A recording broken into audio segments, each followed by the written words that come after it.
Buen día, buen día.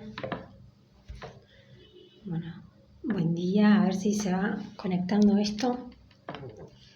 Bueno, espero que sí, espero que salga bien, espero que esté transmitiendo en vivo, porque mi compu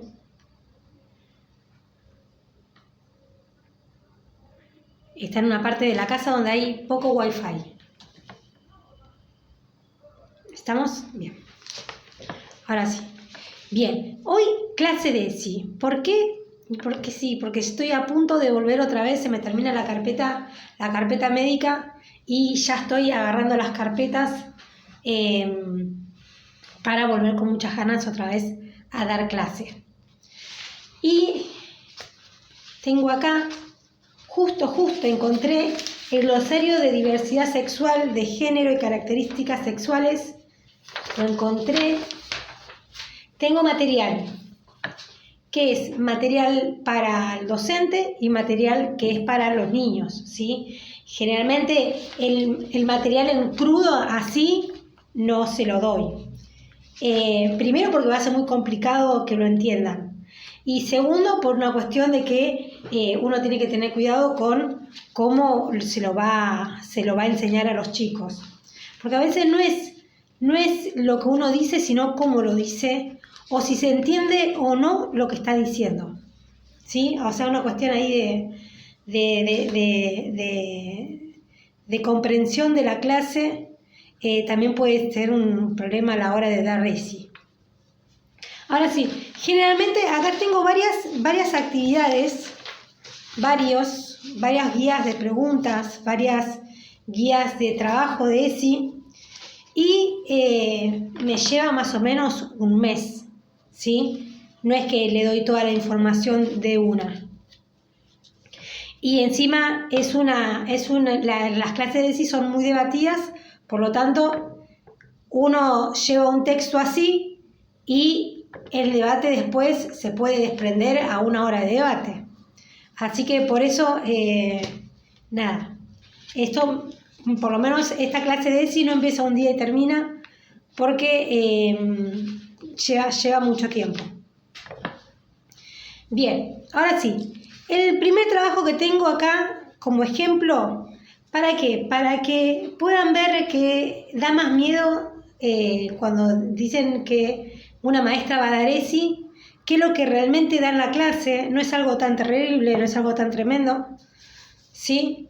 A ver, empezamos con el concepto de discriminación, ¿sí? ¿Por qué? Porque a veces la ignorancia puede llevar a cometer un ilícito, que es, por ejemplo, discriminar a una persona, ¿sí?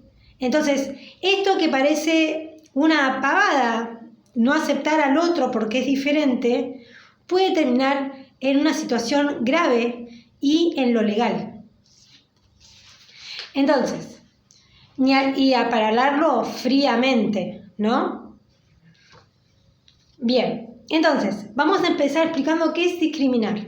Discriminar es excluir a una persona o restringir el goce de alguno de sus derechos debido a cierta característica, por ejemplo, el color de piel, la orientación sexual, las opiniones políticas, la etnia a la que pertenece, la posición económica o por cualquier otra, ¿sí?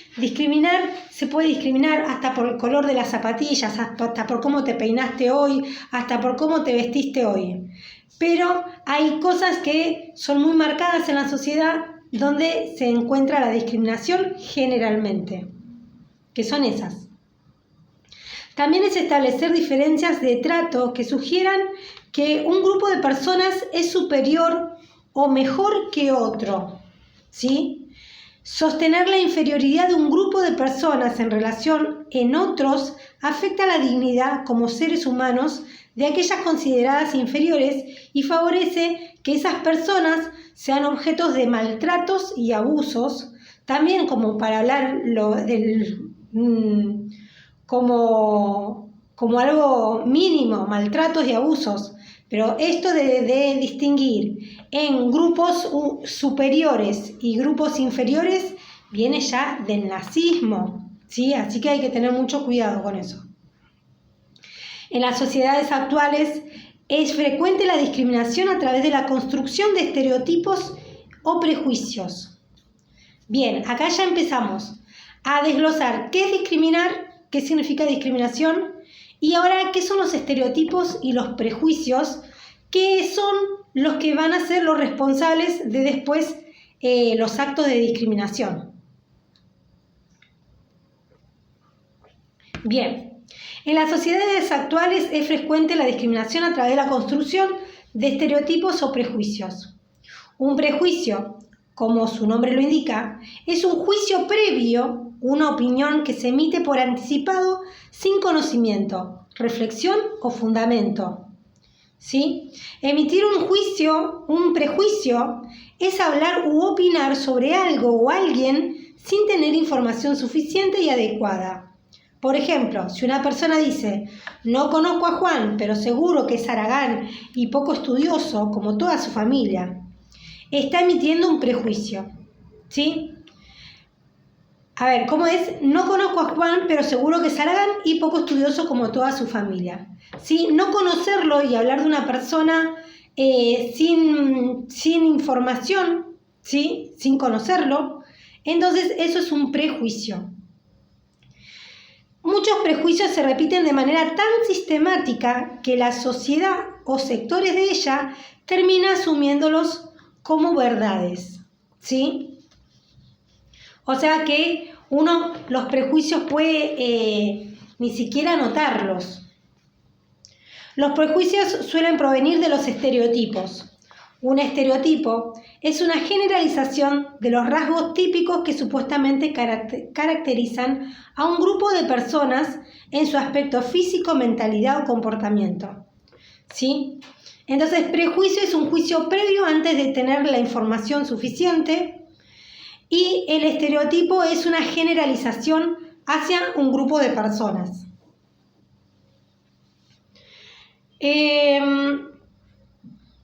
Ese conjunto de rasgos considerados típicos restringe, mutila y deforma la realidad. Por ejemplo, decir que los alemanes son serios y aburridos y que los irlandeses son alcohólicos y que los santiagueños son perezosos y que los judíos son avaros, o los ejemplos mencionados hasta aquí son estereotipos negativos. ¿Sí? Entonces, por ejemplo, decir los alemanes son, los irlandeses son, los santiagueños son, ¿sí? Como una generalización. Los judíos son, o las mujeres, el sexo débil, por ejemplo. También las mujeres son, es establecer estereotipos de esos grupos.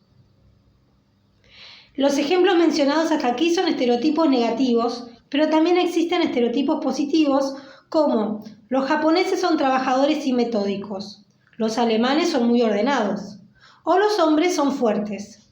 ¿Sí? Están los estereotipos positivos y los estereotipos negativos.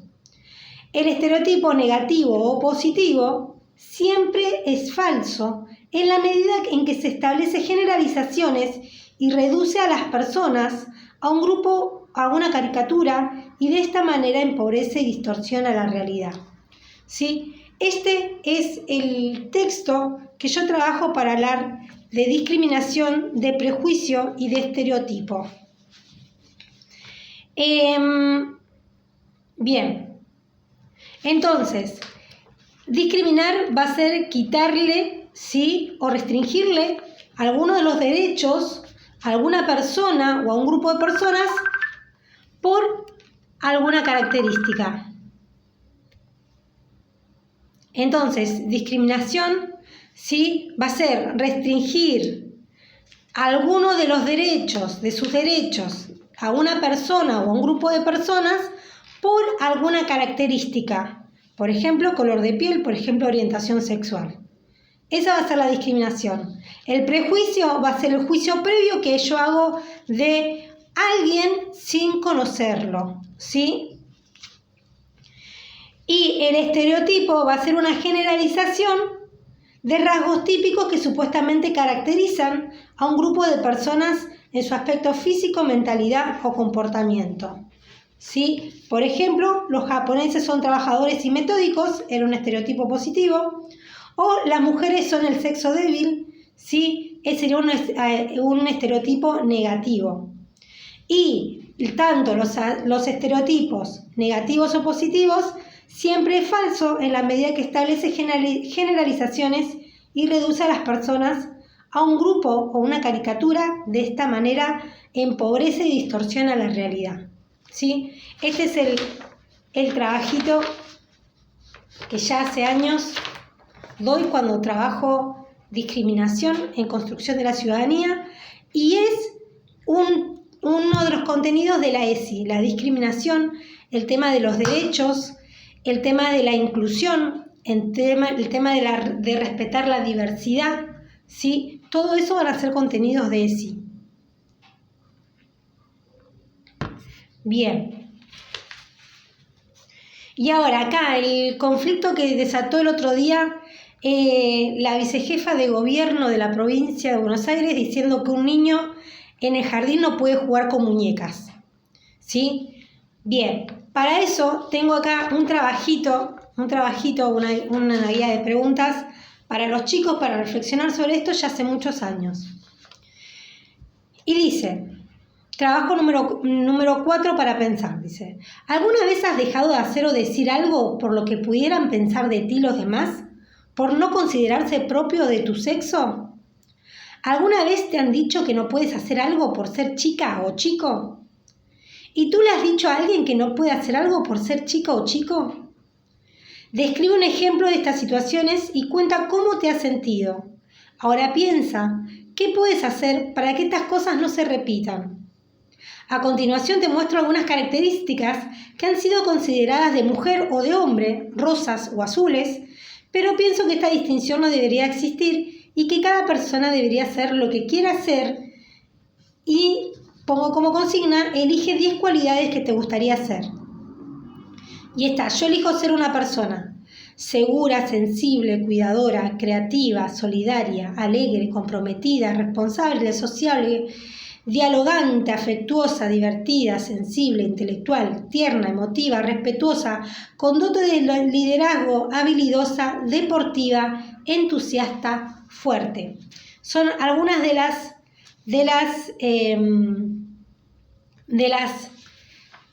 las características que puse que podían tener una persona sin importar su género. Pensar que los varones van a hacer actividades que tengan que ver con la fuerza bruta y las mujeres con lo que tenga que ver con lo débil y sensible, ¿sí?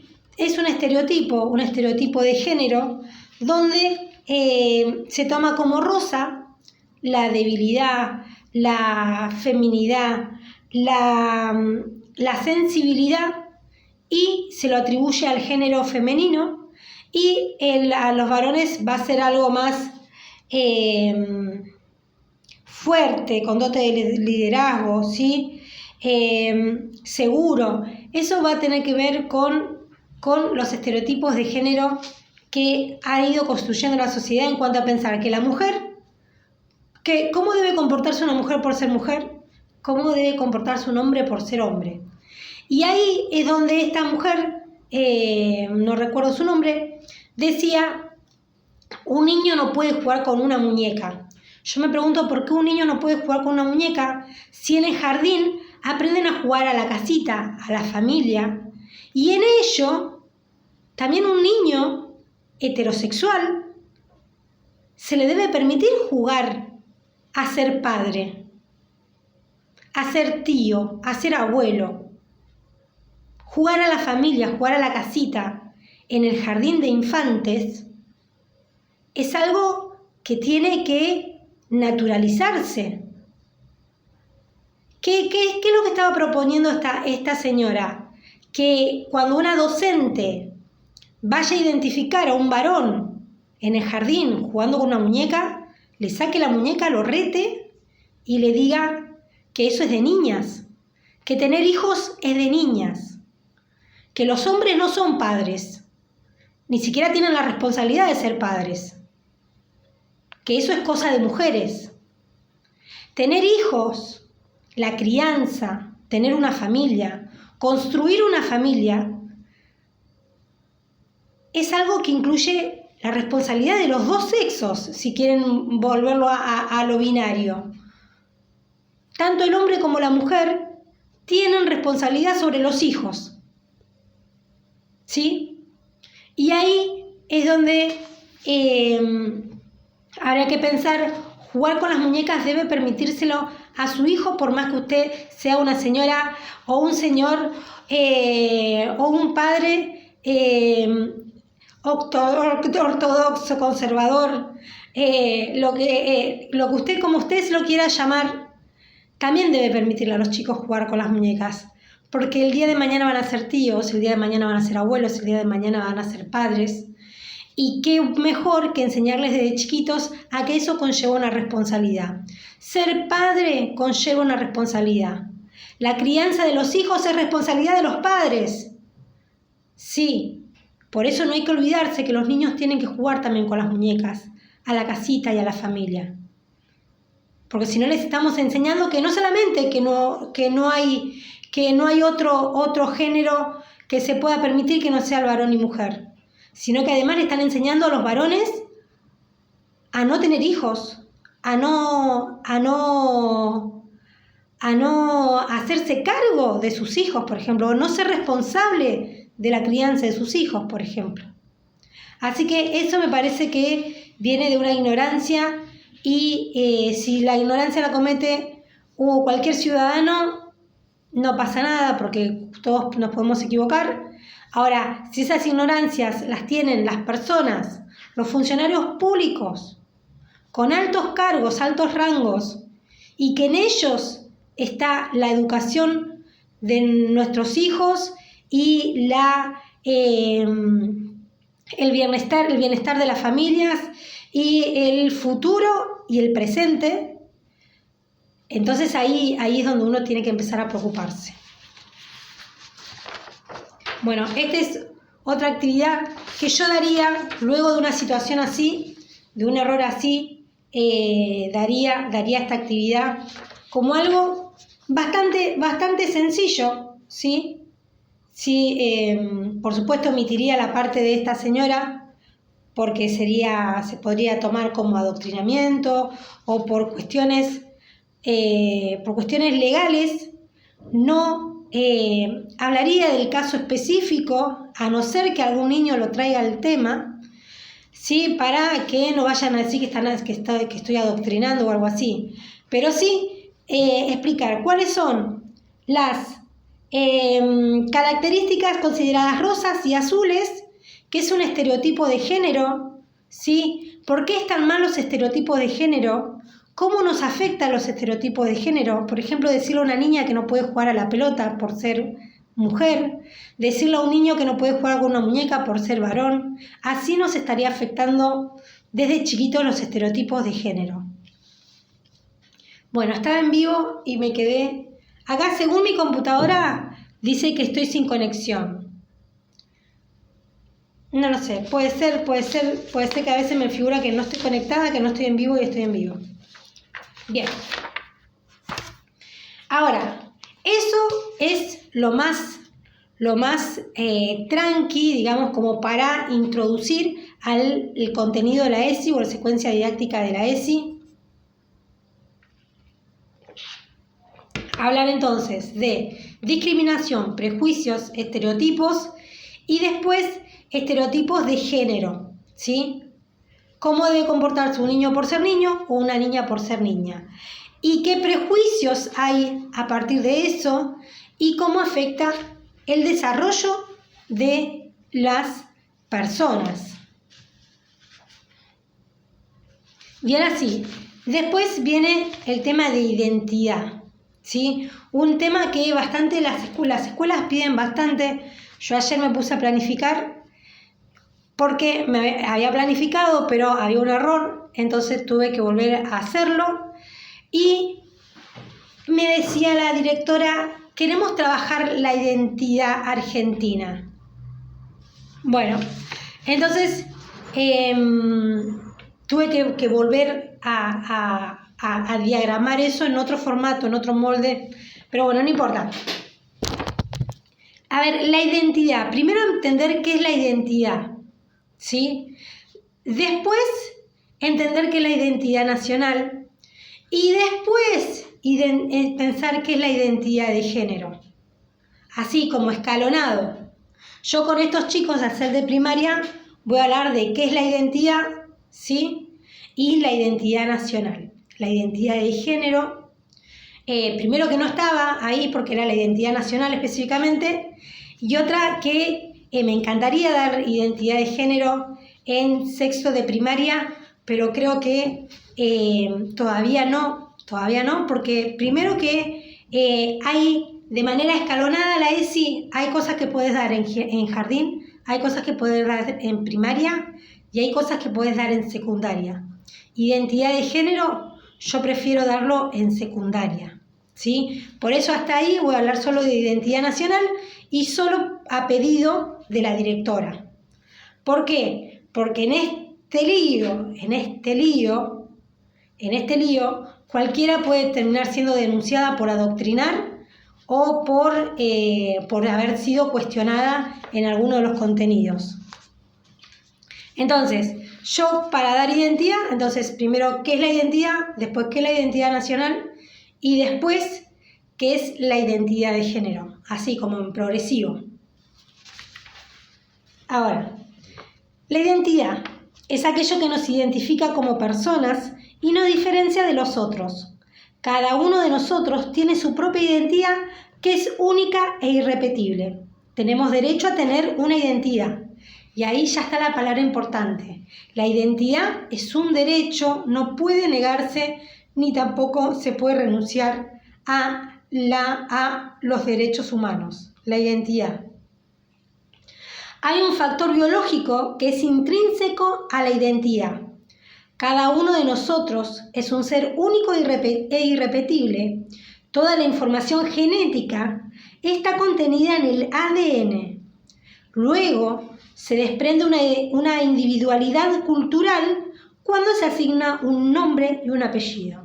Bien, entonces el primer dato que tenemos para poder identificar la identidad es el ADN, que respondería a lo biológico, y a lo cultural, el nombre y el apellido.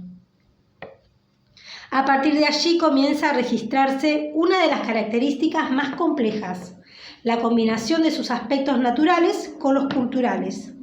A su vez, las personas y el entorno que vivimos es el resultado de factores económicos, sociales y culturales. O sea, que todo eso se va a ver modificado, ¿sí? O se va a ver afectado por factores económicos, sociales y culturales, que afectaron a nuestra familia a partir de vivir allí, por ejemplo. Uno de los rasgos más característicos del ser humano es vivir en sociedad, por lo que la sociedad en que nacemos nos otorga una identidad colectiva que nos identifica frente a otras sociedades. La forma en que las sociedades transfieren identidad colectiva de generación en generación se denomina proceso de socialización. A través de la familia, la escuela, los medios de comunicación, el club, etc., se transfieren valores, principios, pautas de conductas y símbolos que nos identifican como sociedad. Y ahí va a tener que ver con ser parte de un grupo con la identidad colectiva, ¿sí? Siempre seremos hijos biológicos de las mismas personas y habremos nacido en un lugar determinado. Ahora bien, que nuestra identidad esté condicionada o que sea legada por la sociedad no implica que seamos sujetos pasivos en el proceso de autoidentificación. Bien, ¿qué dije? Que podían afectar en la construcción de la identidad los factores económicos, sociales y culturales. Ahora, eso no implica que seamos sujetos pasivos en el proceso de autoidentificación. ¿Qué era eso? La socialización cuando se transferían de generación en generación valores, principios, pautas de conductas y símbolos. ¿Sí?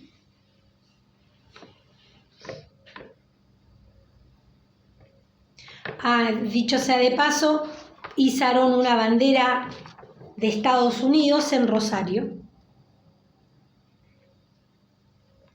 Bien, entonces, no seamos sujetos pasivos en este proceso de autoidentificación. Razonemos, pensemos, veamos qué sí podemos tomar de la sociedad en la que hemos nacido y qué cosas no, ¿sí? Bien, justamente es la condición de individuos únicos la que nos motiva a buscar una identidad específica para nosotros mismos, construir nuestra propia subjetividad, o sea, nuestra forma de ver, interpretar y sentir el mundo. Ahí está la construcción de la subjetividad, que es lo que nos va a hacer únicos e irrepetibles,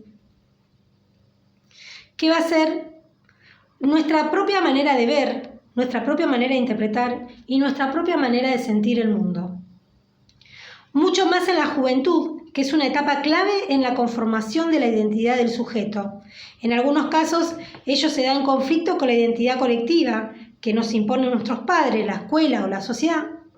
Y en otros casos, la construimos a partir de matices o diferencias leves que nos permiten marcar nuestra propia individualidad. Es decir que, si bien la subjetividad de las personas está condicionada por diversas influencias socioculturales, es muy probable que entre ellas encontremos la que nos permita sentirnos identificados. Entonces es que de la sociedad, de los valores, principios, pautas de conductas y símbolos que nos transfieren como sociedad y como personas y como ciudadanos. ¿Qué vamos a tomar y qué no de la sociedad, de lo que nos ofrece? El club, la escuela, la iglesia, el Estado, las escuelas, la sociedad, ¿sí? Nos están transfiriendo valores, principios, pautas de conductas y símbolos. ¿Qué vamos a tomar? ¿Qué sí y qué no? Eso es no ser pasivo, ¿sí?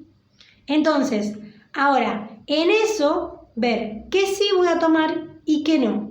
Y en qué voy a tener leves matices. Bien, esto es en cuanto a la identidad. ¿Qué es la identidad? La identidad individual, que tiene que ver con el ADN, con el nombre y el apellido, ¿sí? Y que se va creando una subjetividad en la persona, que va a ser su propia manera de ver, de entender y de ver el mundo, que va a tener que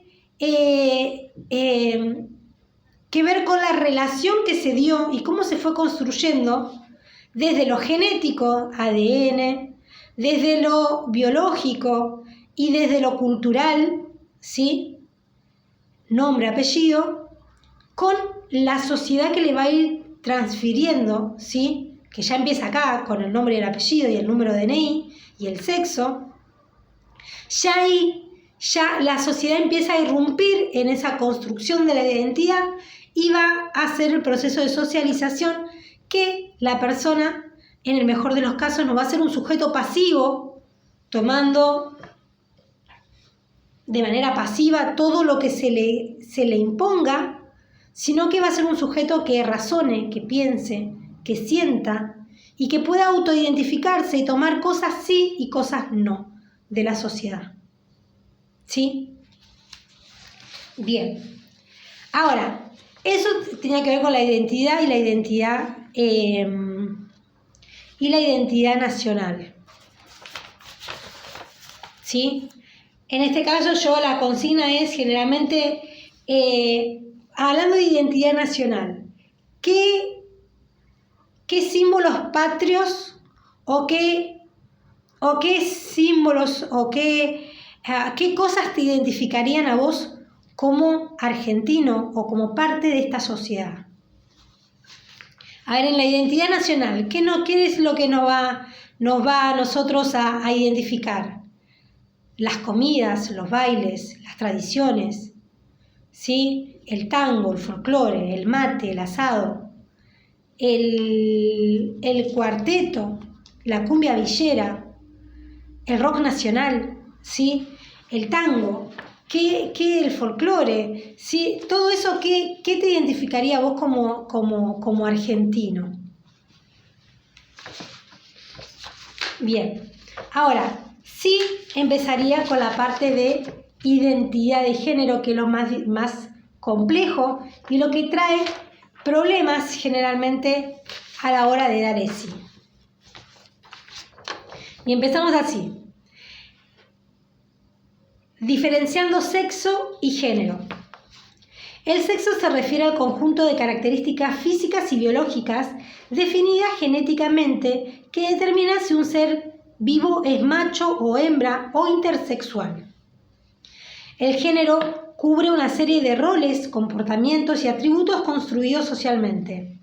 Estas construcciones sociales están vinculadas tradicionalmente con la categoría de hombre y mujer, pero poco se ha reconocido muchas otras identidades de género. Bueno, ahí, a ver, sexo se va a referir a las características físicas y biológicas y el género a los roles y a comportamientos y atributos construidos socialmente. Ahí, a ver, el sexo se refiere al conjunto de características físicas y biológicas definidas genéticamente que determinan si un ser vivo es macho, hembra o intersexual, ¿sí? Varón, mujer o no está definido si es hombre o mujer, ¿sí? Intersexual. El género cubre una serie de roles, comportamientos y atributos construidos socialmente. Estas construcciones sociales están vinculadas tradicionalmente con las categorías de hombre y mujer, pero poco se ha reconocido pero de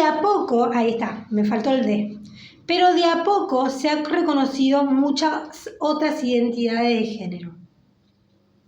A tener en cuenta, a veces puede pasar que las personas no se sientan identificadas por el sexo que se les asignó al nacer, y esto tiene que ver con la identidad de género con la que se sienten representados.